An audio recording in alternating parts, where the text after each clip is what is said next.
Boa noite a todos, graça e a paz de Jesus aos irmãos. É um prazer, uma alegria, um privilégio cooperar com a Visão Mundial. E eu agradeço ao João Helder e a toda a equipe da Visão Mundial que me acolheu também para ser um colaborador. E agradeço ao pastor Alberto, à Igreja Batista Emanuel, pela hospitalidade e o carinho. Muito obrigado. Eu queria ler com os irmãos nessa noite o Salmo 115. Salmo de número 115. E conversar um pouco sobre o que significa ser salvo por Jesus Cristo. Nós dizemos que só Cristo salva. Só Jesus Cristo é o nosso Salvador. E ser cristão é ter uma experiência pessoal com Jesus Cristo e receber a Jesus como Salvador pessoal. A ideia de Jesus como Salvador é fundamental, é básica para a nossa experiência cristã. Mas o que significa ser salvo por Jesus Cristo? O Salmo 115 nos ajuda a responder. Diz assim o salmista: não a nós, Senhor, nenhuma glória para nós, mas sim ao teu nome, por teu amor e por tua fidelidade. Porque perguntam as nações: onde está o Deus deles? O nosso Deus está nos céus e pode fazer tudo o que lhe agrada. Os ídolos deles, de prata e ouro, são feitos por mãos humanas. Têm boca, mas não podem falar. Olhos, mas não podem ver. Têm ouvidos, mas não podem ouvir. Nariz, mas não podem sentir cheiro. Têm mãos, mas nada podem apalpar. Pés, mas não podem andar. E não emitem som algum com a garganta. Tornem-se como eles, aqueles que os fazem, e todos os que neles confiam.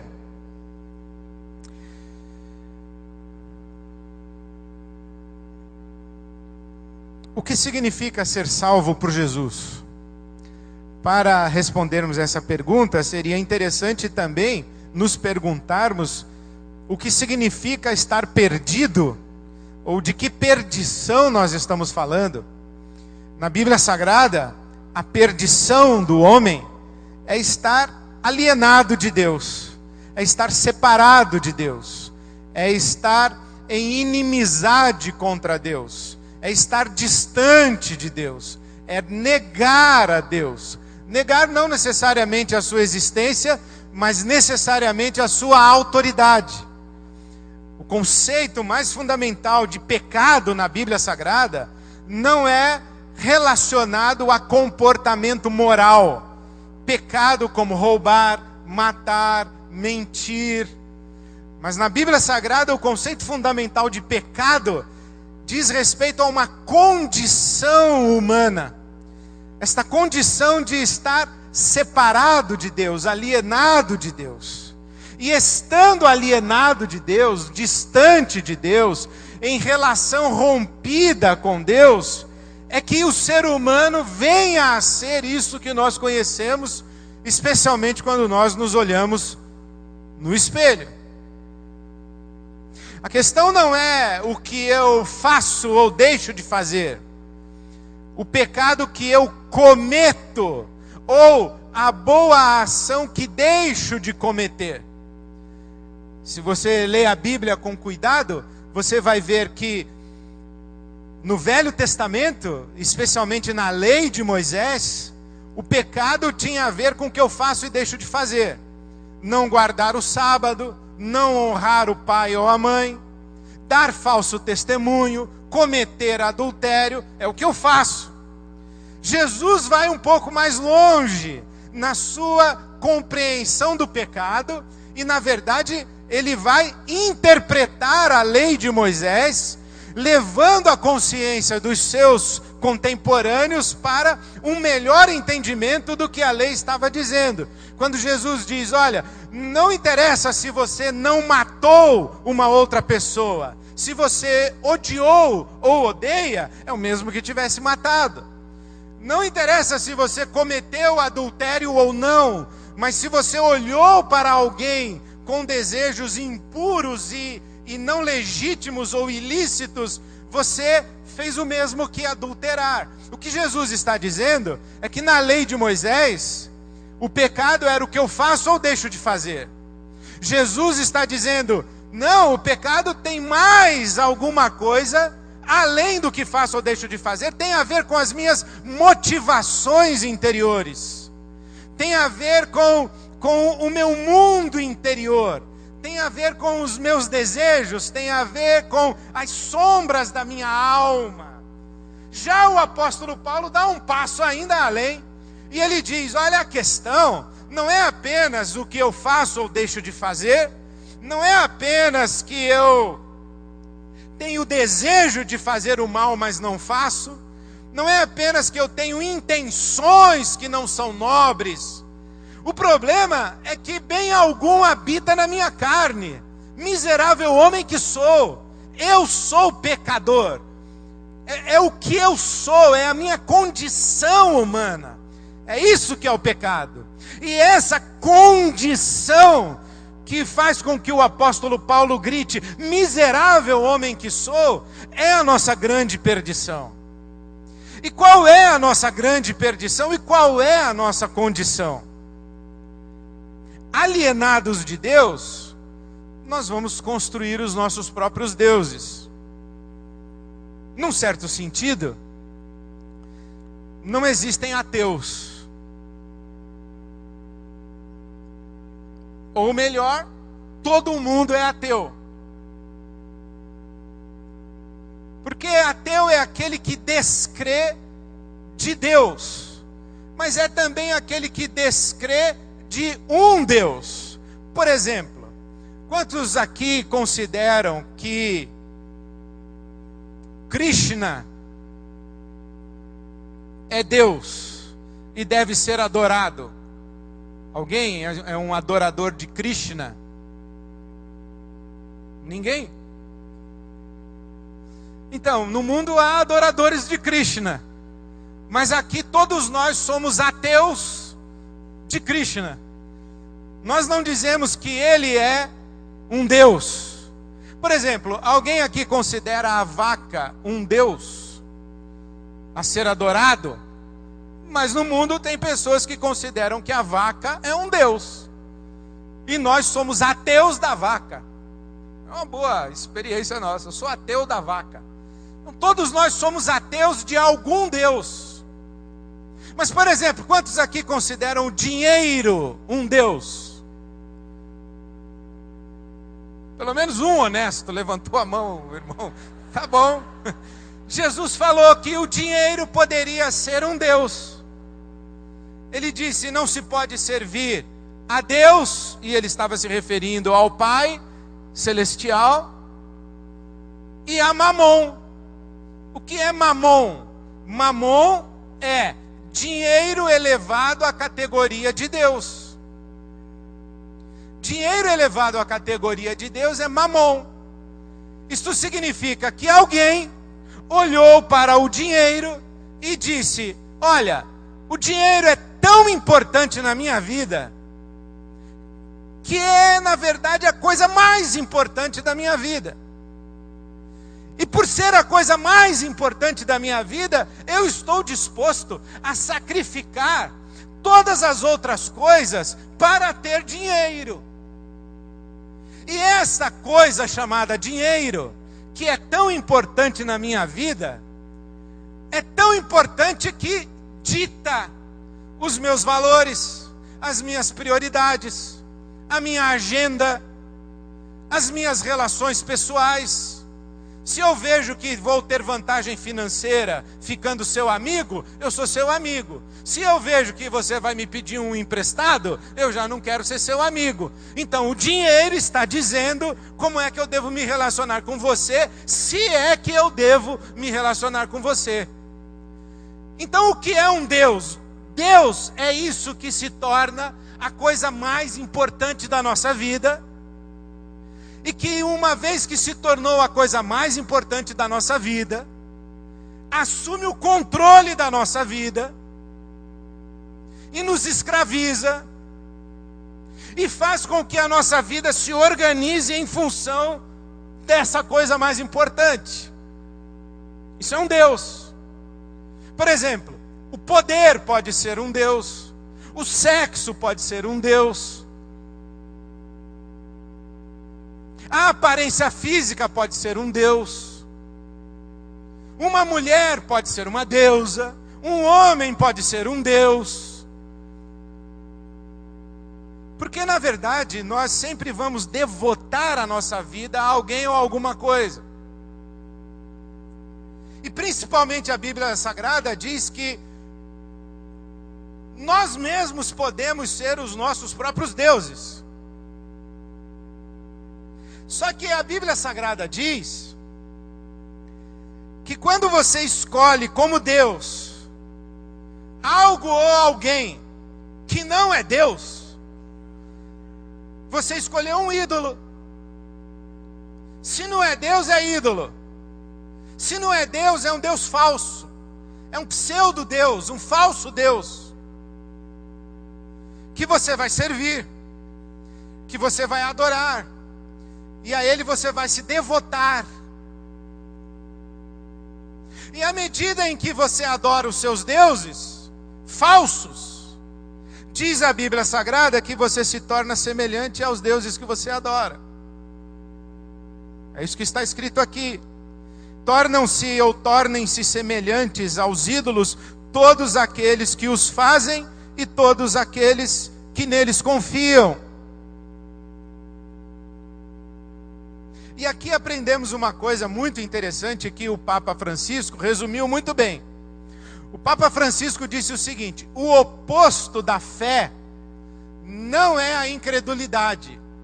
O oposto da fé é a idolatria. Por isso eu não pergunto assim, olha, você crê em Deus? A pergunta mais correta é, em qual Deus você crê? A pergunta não é, você tem um Deus, mas qual é o seu Deus? Alguém vai dizer, o meu Deus é a minha razão. O meu Deus é a minha ideologia. O meu Deus é a ciência. São vários deuses. Porque o oposto da fé não é incredulidade, o oposto da fé é idolatria. E os nossos deuses determinam quem somos, quem nos tornamos, como nos tornamos. Por isso é que a Bíblia vai dizer aqui o seguinte, olha, os ídolos, eles têm boca, mas não falam. Tem olhos, mas não veem. Tem ouvidos, mas não ouvem. Nariz, mas não sentem cheiro. Tem mãos, mas não podem apalpar. Pés, mas não podem andar. E nem conseguem emitir som da sua garganta.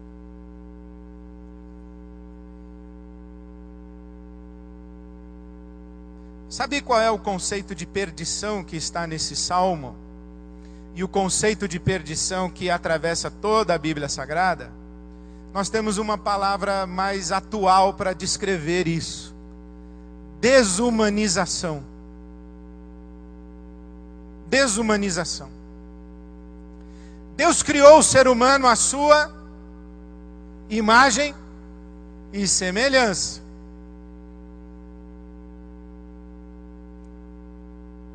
Mas olhe para o ser humano hoje. Ele reflete a imagem e a semelhança de Deus?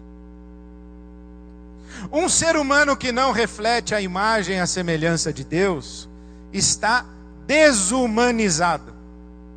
Está numa condição abaixo de ser humano. Está desumanizado. É esta grande mensagem de Jesus com os seus milagres. E esta é a grande denúncia de Jesus com os seus milagres. Quando Jesus começa a andar pela Palestina, e ele encontra um homem que é possuído por um espírito mudo. É um homem que tem boca, mas não fala. E ele anda um pouco mais e encontra-se com um aleijado no tanque de Betesda. Tem pés, mas não anda. E ele encontra com um homem leproso. Tem nariz, mas não sente cheiro. Ele encontra com um homem da mão mirrada, a mão atrofiada. Tem mão, mas não consegue pegar. Ele encontra com um cego de nascença. Tem olhos, mas não pode ver. O que é que Jesus está falando, profetizando, denunciando e oferecendo com os seus milagres? O que Jesus está falando é dizendo para Israel: olha, Israel, você correu atrás dos seus ídolos, você abandonou o Pai Celestial e correu atrás dos seus ídolos. Agora olhe para você, Israel, você está igual aos seus ídolos. Tem boca, mas não fala, olhos, mas não vê, nariz, mas não sente cheiro, mão, mas não apalpa, pé, mas não anda. Você se tornou uma nação idólatra. Você abandonou a Deus. E agora olha a sua condição. Está explícita a condição. A sua condição mostra o quão distante você está de Deus. Mas eu vim para curar você. Eu vim para fazer com que os seus olhos que não podem ver, vejam. Que as suas mãos que não podem apalpar, retomem função. Que os seus pés que não podem andar, façam você caminhar. Foi isso que eu vim fazer. Ora, Jesus não é um milagreiro. Jesus não é alguém a serviço de quem sofre para atenuar o sofrimento do sofredor como um fim em si mesmo. Jesus não veio para distribuir milagres. Jesus fez milagres que foram chamados de sinais. O que é o sinal? Sinal é aquilo que aponta em alguma direção. Como diz o sábio chinês, o sábio aponta para a lua e o tolo fica olhando para o dedo do sábio.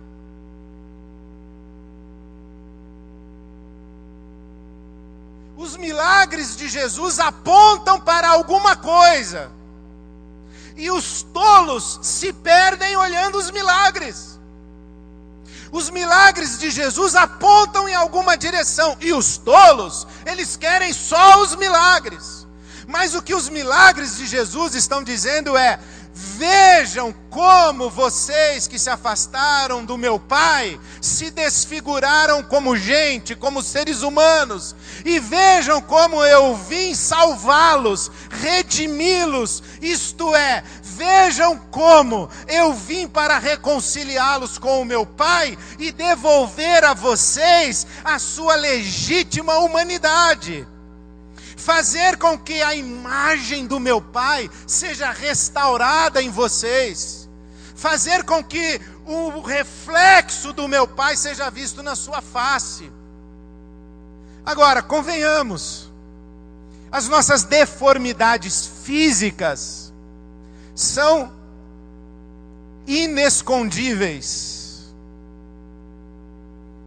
Não dá para camuflar. Não dá para que o cego finja que vê. Não é possível que o aleijado finja andar. Que o mudo finja falar. Não é possível.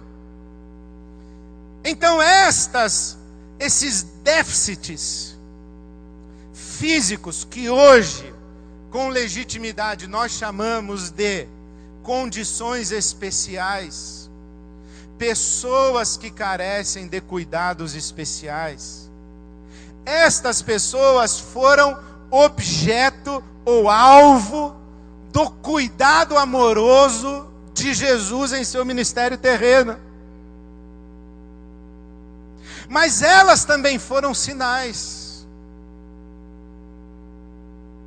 Porque a nossa condição humana não é limitada apenas fisicamente. A maior perdição de um homem não é ele ser cego. Mais perdidos estamos nós, que temos olhos que podem ver, mas não vemos. Mais perdidos estamos nós, que temos mãos para estender ao aflito, para socorrê-lo, mas não estendemos. Mais perdidos estamos nós, que temos pés que podem nos levar de modo ágil, rápido, na direção de quem precisa, e os nossos pés são cansados e preguiçosos. Mais perdidos somos nós quando nós nos deparamos com as sombras da nossa alma. Porque o cego não pode fingir que vê, mas o odioso pode fingir que gosta. Quem odeia, quem tem mágoa, quem tem inveja, quem cobiça, quem respira ares de morte contra os outros, quem é incapaz de perdoar, quem é egoísta, egocêntrico, quem é arrogante, orgulhoso, vaidoso, prepotente, pode se fingir de humilde. Quem é mentiroso finge que está falando a verdade.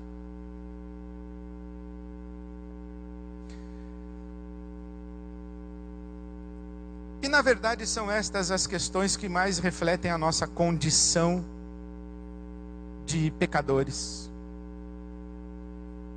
Como é que eu sei que eu sou um pecador? Não é porque a Bíblia diz que eu sou pecador. Eu sei que eu sou um pecador porque o bem que eu quero fazer eu não faço, o mal que eu não quero eu faço. Eu sei que eu sou um pecador.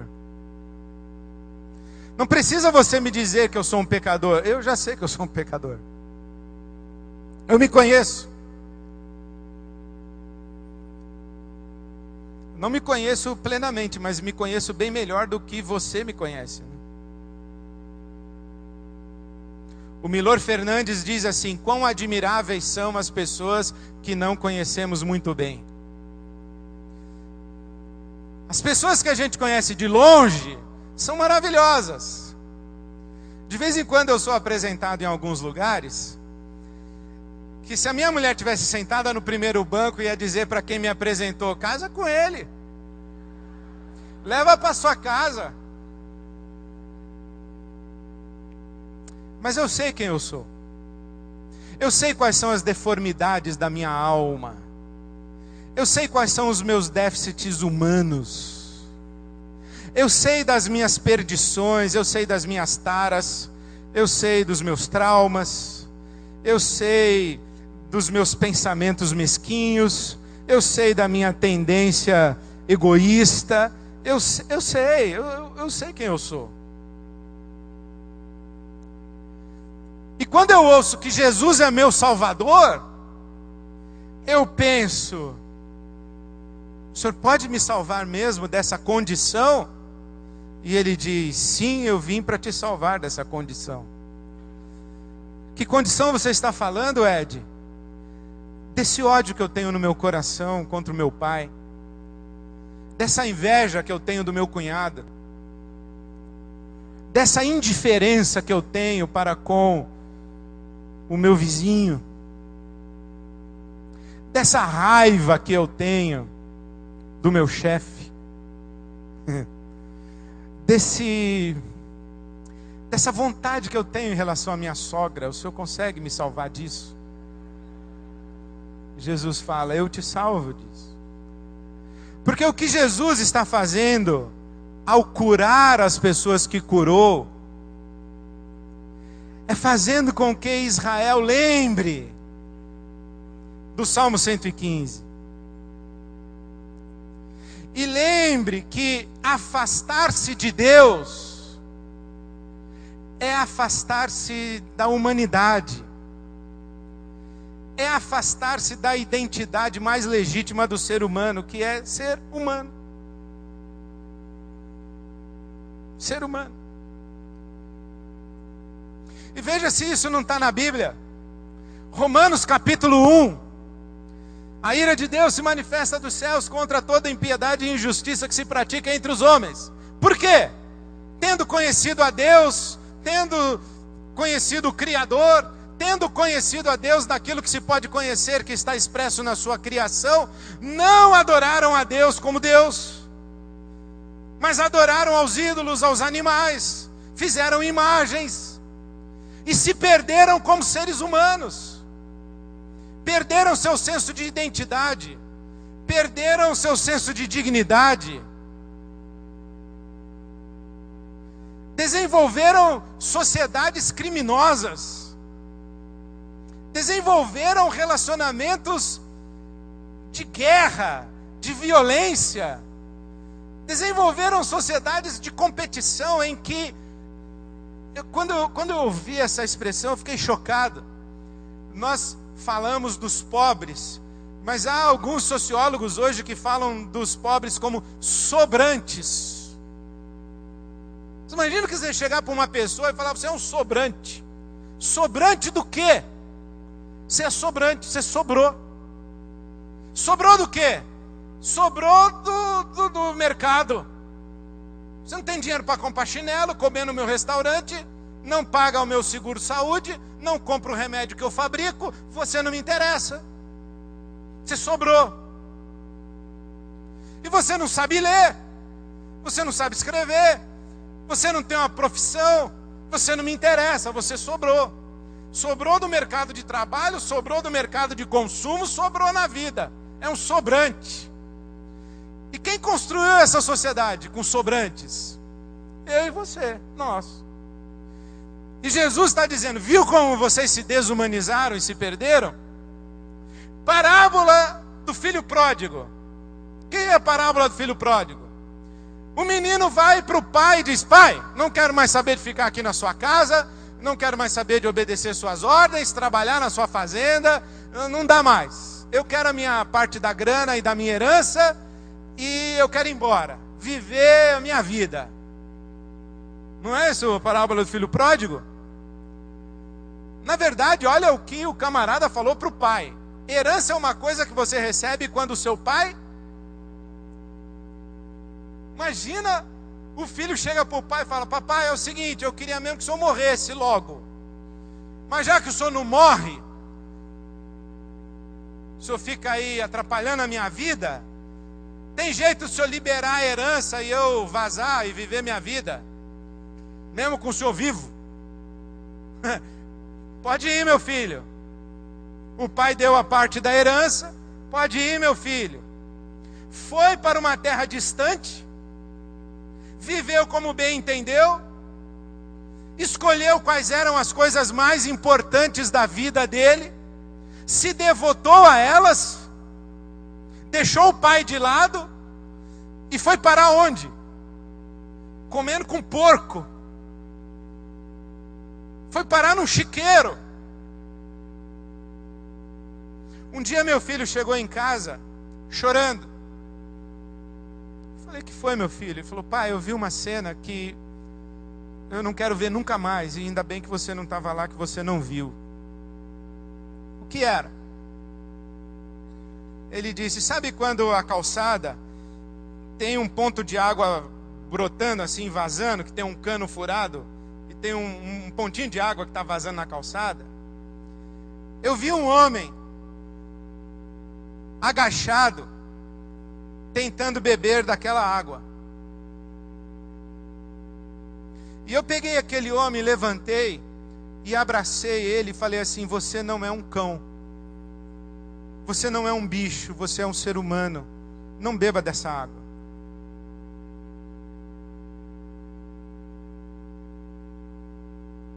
Quem construiu essa sociedade? Quem construiu esse ser humano? Eu, você. Jesus está dizendo: vocês se perderam como seres humanos, e eu vim devolver a vocês a sua humanidade. Eu vim restaurar em vocês a imagem, a semelhança do meu Pai. Houve um tempo, eu não sei aqui, eu acho que na Igreja Batista Emanuel não deve ter esse tipo de pessoa, mas houve um tempo em que o crente não bebia, não fumava e não fazia sexo fora do casamento.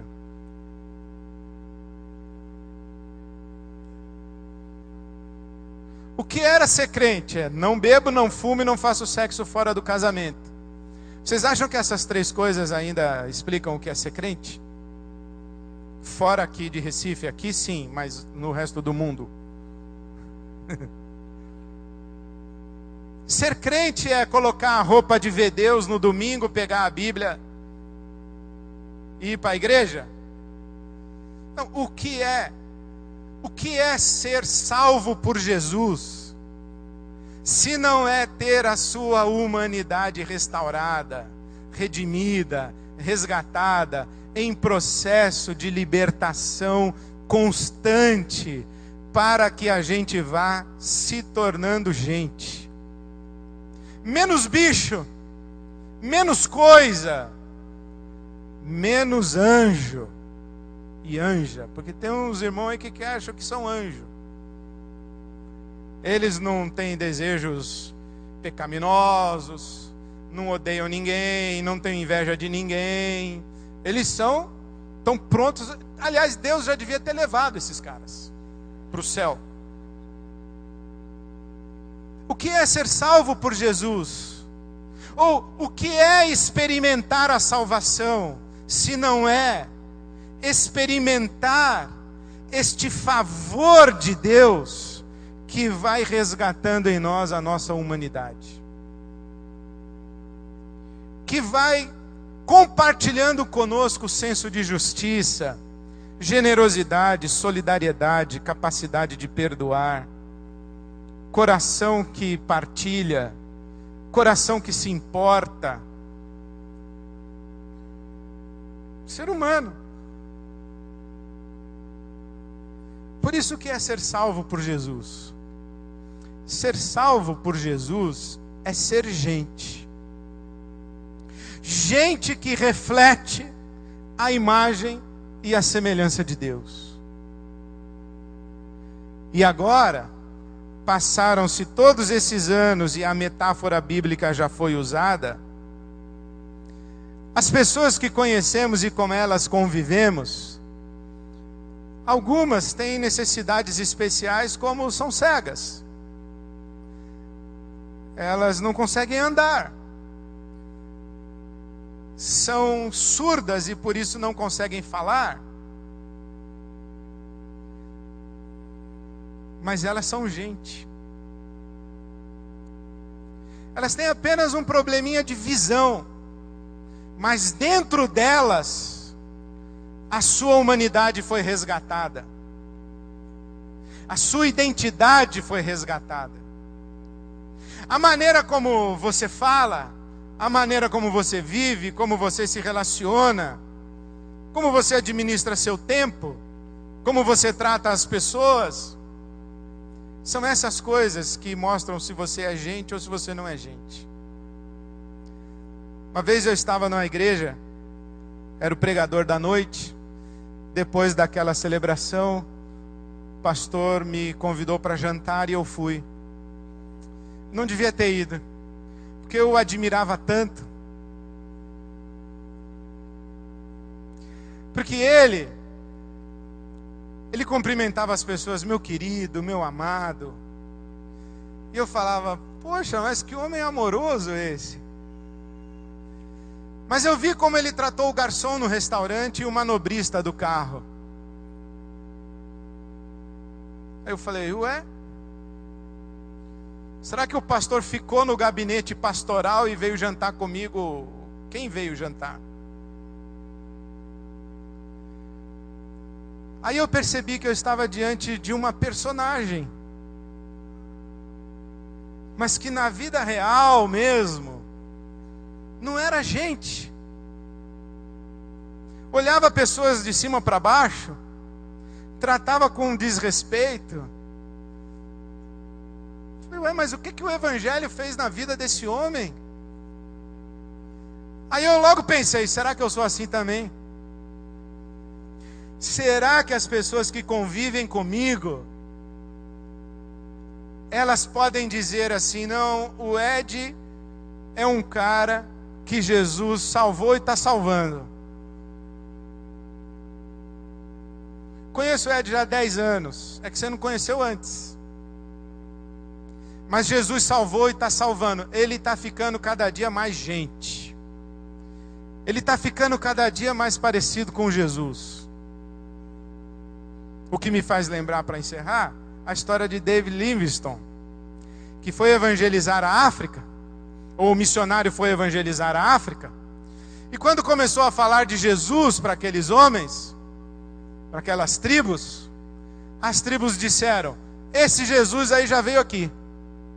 Falaram, não é possível, esse Jesus aí morreu faz tempo. Não, já veio aqui. Esse Jesus aí que o senhor está falando já veio aqui. E o missionário foi descobrir que os africanos estavam falando de David Livingstone, um missionário que estivera lá muitos anos antes. Agora você imagina o que as pessoas falam de mim, o que as pessoas falam no seu prédio. Se eu chegar lá e começar a descrever Jesus, seu vizinho vai falar, rapaz, eu acho que não é esse Jesus aí não, mas tem uma pessoa aqui no meu prédio, é bem parecida com isso aí que você está falando. Minha vizinha aqui do quarto andar. Ou é meu vizinho aqui da porta do lado aqui da próxima casa. Trabalho com uma pessoa assim. É isso que é ser salvo por Jesus. Agora imagina. O que nós pensamos que é ser salvo por Jesus? É ir para o céu depois que morrer? Tem gente que não vai gostar de ir para o céu. Vai encostar em alguém lá no céu, vai querer puxar uma fofoca e uma maledicência. Aí o sujeito que está lá no céu vai olhar e falar, você não é daqui, né? Você não é daqui, né? Vai querer furar fila, vai tratar os outros mal, vai ver alguém tropeçado e caído no chão, não vai ajudar a levantar. Vai receber o pão, vai esconder para comer sozinho, vai esperar a visita ir embora para abrir o chocolate. Vai falar, você não é daqui, né? Vai agredir filho. Está entendendo? O céu é para a gente não se preocupar, pessoal. O que a gente tem que se preocupar mesmo é se Jesus está salvando a gente da nossa condição de desumanidade, desumana, e se está fazendo de nós mais humanos, para nós andarmos pelo mundo com cara de quem é parecido com Jesus. O que quer dizer cristão? Pequeno Cristo. Isso é ser cristão, é ser um pequeno Cristo. Por isso, ser salvo por Jesus é ter restaurado a sua imagem, porque o grande sonho de Deus foi encarnar, mas não apenas em Jesus, mas encarnar em todos os seus filhos. Porque o apóstolo Paulo disse que Jesus seria apenas o primogênito dentre muitos irmãos. A minha oração é que a salvação em Jesus, ela ganhe cada vez mais densidade na sua vida. E uma densidade tal que Deus esteja encarnado em você de maneira cada vez mais visível por aqueles que estão à sua volta. Imagina seus filhos falando assim, papai está cada dia mais parecido com Jesus, né, mãe? Aí demorar, hein? Posso contar mais uma história só? O sujeito morreu. O velório dele foi na igreja. Aí tá lá o caixão com o cabra dentro lá morto. E o pastor foi falar. Pai exemplar, marido fiel, profissional de sucesso. Aí a viúva cutucou o menino no primeiro banco assim sentado e falou: meu filho, vai lá ver se é teu pai mesmo que está dentro do caixão. Você imagina isso? Você imagina Deus encarnado em você e a sua humanidade sendo restaurada? Isso é ser salvo por Jesus. E lá no fim a gente vai para o céu. Mas o que a gente tem que se preocupar mesmo é de se olhar no espelho e ver se a beleza de Cristo se reflete em nós. Então, já que estamos numa igreja batista, que a beleza de Cristo se veja em mim, toda a sua admirável pureza e amor. Ó tu, chama divina, o Espírito Santo, todo o meu ser refina, até que a beleza de Cristo se veja em mim. Isso é ser salvo por Jesus. Que Deus os abençoe. Amém.